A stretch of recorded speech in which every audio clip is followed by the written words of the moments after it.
There are a lot of questions about why the suspect, Bryan Hucabee, with a history of mental health issues, got his weapons back after surrendering them in 2017.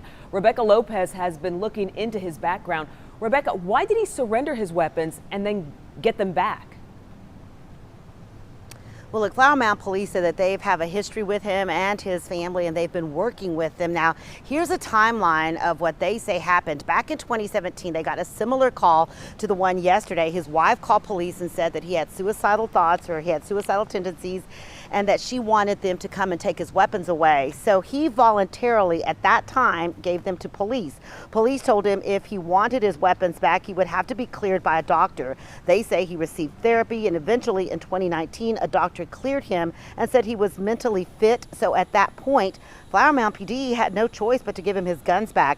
If he had been committed, if he'd committed some kind of crime, then he would have been able to go to a judge. The police would have been able to go to a judge to keep them from him. But since there was no crime committed and he was cleared by a doctor, they really didn't have a choice. They had to give those weapons back, Cynthia and Chris.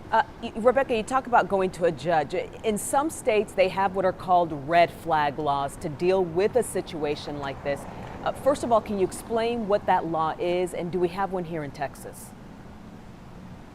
Yeah, Texas does not have a red flag law. Those laws basically allow family members or police to petition a court and take someone's weapons away if they believe that they are some kind of danger to themselves or society, and especially if they have some kind of mental health issue. But Texas does not have those laws, so they really couldn't do anything or go before a judge in this case because, again, they don't have that law and he had not committed a crime and he was cleared by a doctor. Well, how about federal laws that would have prohibited Hucabee from getting his guns back?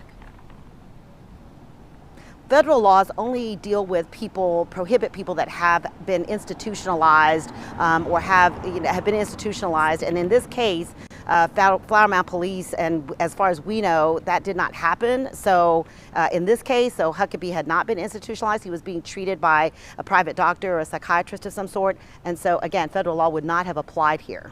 All right, our thanks to you, Rebecca Lopez. And so far, Hucabee faces 3 counts of felony aggravated assault with a deadly weapon.